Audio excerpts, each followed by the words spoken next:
from Sami's Sweet Life, and today I am filming the Erin Condren budget book. Now, I got this to try out because I need to get a hold of my personal spending, and you guys know, like, I've done these kind of budget and no-buy type videos on this channel for a long time, actually, for years. Since we lived in Champaign, I've talked a little bit about budget and spending, and I just like to spend money. I like to buy things.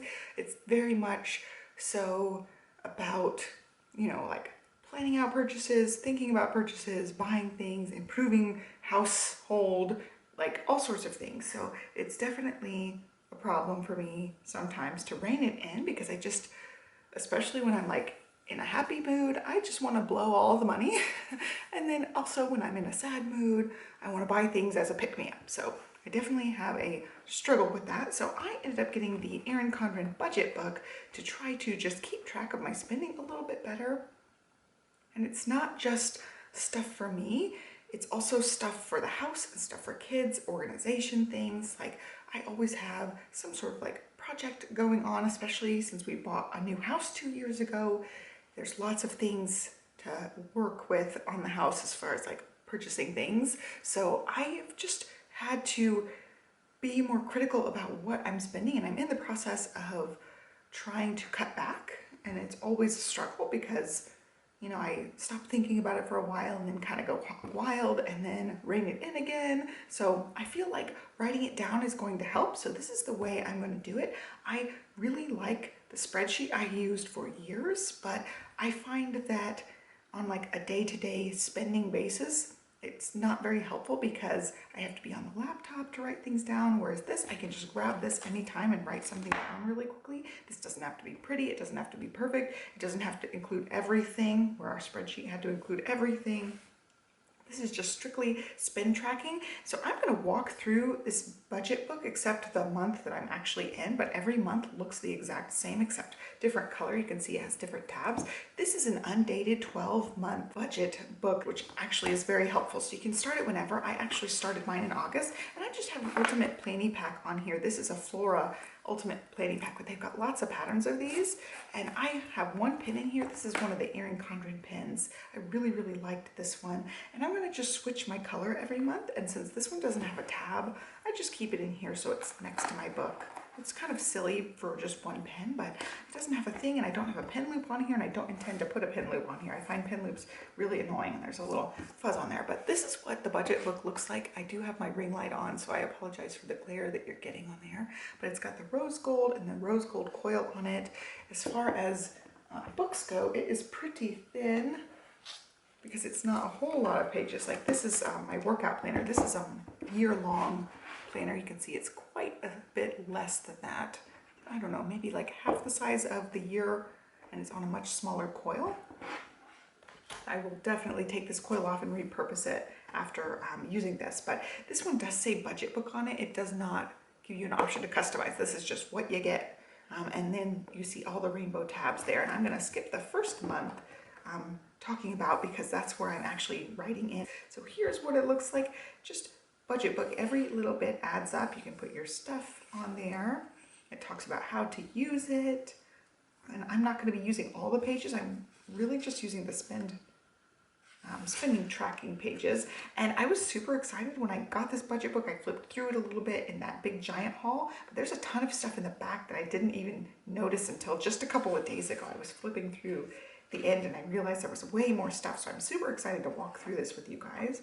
And here is the big picture. I'll probably save this kind of goal setting stuff until the first of the year, and I will be, you know, almost halfway through with this book, but I feel like the goal setting part of it is like first of the year stuff. When we talk about the budget, we've discussed the big projects we're having as far as like household things. I want to put in our mudroom this next coming up year, hopefully, so that'll be one of our big picture financial goals. But I'm not writing those in.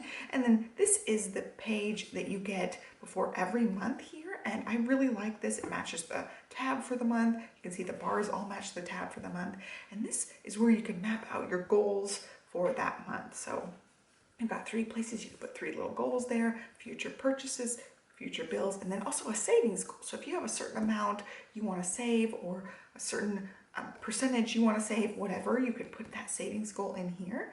And then this is important days for the month, like birthdays, anniversaries, any kind of special holidays. All of that stuff is important to write down because, you know, you spend money for those. Like if there's a kid birthday coming up, we know we're spending big bucks, like having a party, buying the stuff that they want, like all that stuff. So it's important to write those things down. And I like that this helps you kind of map out that month. So we're going to skip this first tab because I have been writing in it, but it's the same kind of thing every month there. It just matches the page behind it. So it's easy that you can flip right to your goals on that side of the tab, and then you can flip through the at the glance page on the back side of the tab. So we opened up the tab. This is what a month looks like. You've got different sections for this at a glance page, and it's got lots of places for lots of different categories and stuff. There's blanks for your own categories if you want to add your own. I have not used this to the full extent for August so far, but it gives you a place to write in your incomes, your housing, your utilities, transportation, health, 2 blank ones on that side. And then over here, you've got savings, food, entertainment, blank, blank, and debt. So we don't have any debt aside from our mortgage. And then I wouldn't use all these categories necessarily, but I have found I'm trying to stick some things in these categories, and I made a kids category, but food is a big one. Like the prices of everything have gone up. I feel like we're ordering too much takeout because the takeout prices have just gone up so much. We try to do 1 to 2 a week, and yeah, it's been so expensive. So I think we're going to end up starting to cook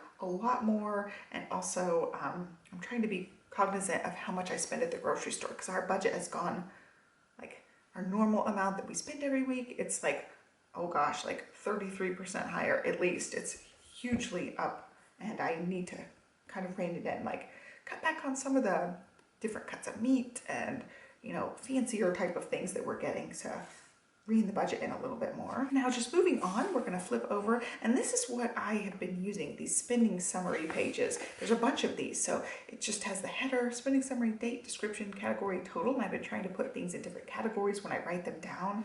And here's what it looks like. I really like these pages. This is why I bought the entire thing, just for these pages.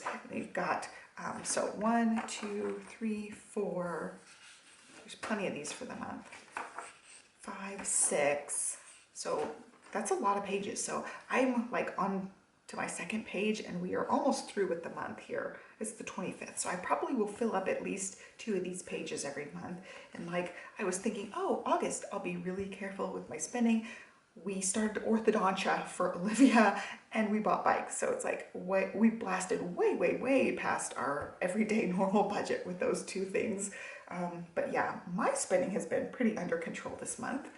Aside from a couple of Stanley cups that I purchased, but that'll be a whole different video talking about my spending. But I want to bring back my budget type videos, and this is the start of me, you know, keeping track of it again. So the spending tracker, and then you get back to the same thing. New tab, new color. So we'll walk through the colors. They're just very bright and fun colors, and you can see the tabs are unlabeled because there's no dates on any of this, and I like that. So the blue is really pretty, the green, it's just really bright, fun colors.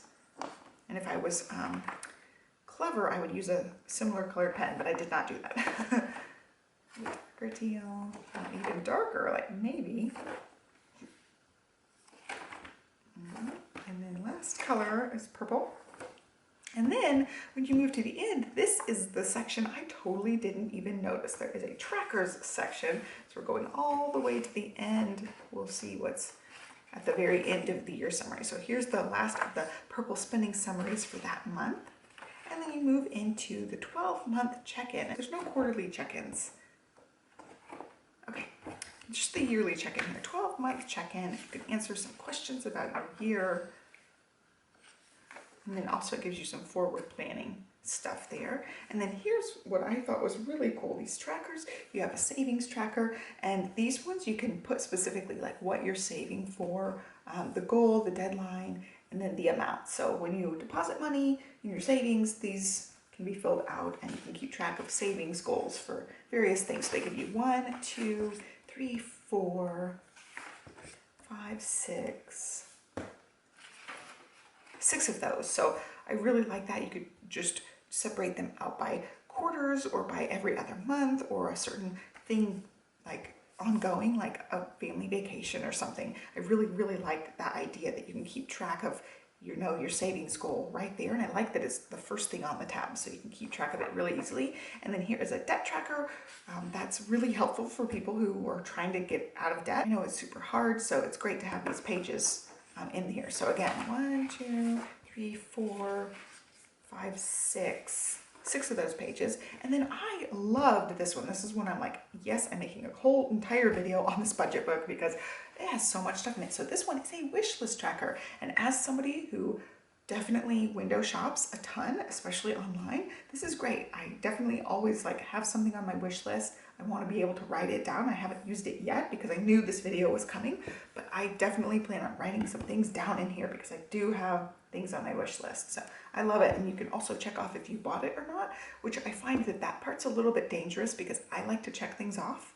So I could totally like dot pin, and I feel like that's almost like motivational to buy the things, to like be able to check them off. So I'm going to try to ignore that column and not think about it because definitely that's a mental mind game for somebody who likes to check things off. But yeah, I love that they give you lots of space for wish list tracking. 1, 2, 3, 4, 5, 6 of those. And I feel like throughout the year, I probably could fill up that whole thing. Because I always like, I'm like thinking about something like, oh, I really could use XYZ. I go look on Amazon, add it to my wish list on Amazon, just like repeat. I always do that. So this is a great way to write it down and realize like how much frivolous spending you possibly could do with things like that.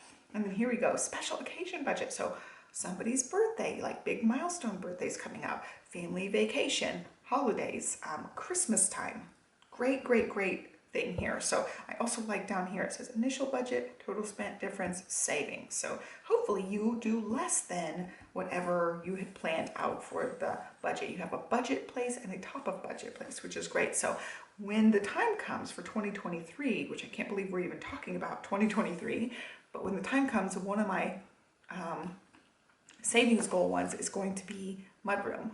So I like that it gives you pages like this. So special occasions, we got 1, 2, 3, 4, 5, 6. And then we have some dot grids. So you could totally make a bar graph or keep track of other notes and miscellaneous stuff on these pages. So it's 1, 2, 3, 4 of those, and then the back page, and then some stickers, which are super duper cute. These are gold foil, rose gold, like the rest of this book. They're just super cute. They sparkle. I love that they include the budget stickers, and then that is the back. So I really, really like this one. I think it's gonna come in handy, and I've started to already use it, and definitely like, I don't know if I have like little fuzzes on my desk, but I am just super happy with it. I feel like it's gonna help me keep track of everything, and especially my own personal spending. I am writing down all the spending, like everything that we pay out with cash, everything that goes on a credit card, everything that comes out of a debit card, anything that we spend goes in here. So yeah, it's a long, cumbersome list right now, but I definitely want to break it up because there are so many of these spending trackers. I definitely want to have one of these dedicated just to like my own personal spending. Like I reorganized the closet finally. I got those white Y-weave bins on sale. They were 50% off, so I went ahead and bought a ton of them, organized the closet, was able to organize other closets, still have some left over, but something like that is totally a me spending money thing, even though it is for the house. And that's totally how I kind of justify it sometimes. So it's like, oh, it's not for me personally, it's for the house. It's for the, you know, the better good of the family. And then I go spend a few $100s. But something like that has been on the list for a really long time. It took me a long time to buy the bins. We've had the closet done for like a year, except organizing it. So I was so happy to see them go on 50% off. I've been waiting for that. So this was a specific goal in mind, but purchases like that totally happen. You know, I buy things for the house just on a whim too, not just planned out things, but that's the kind of thing I want to keep track of. Like, this is the spending that I personally did all by myself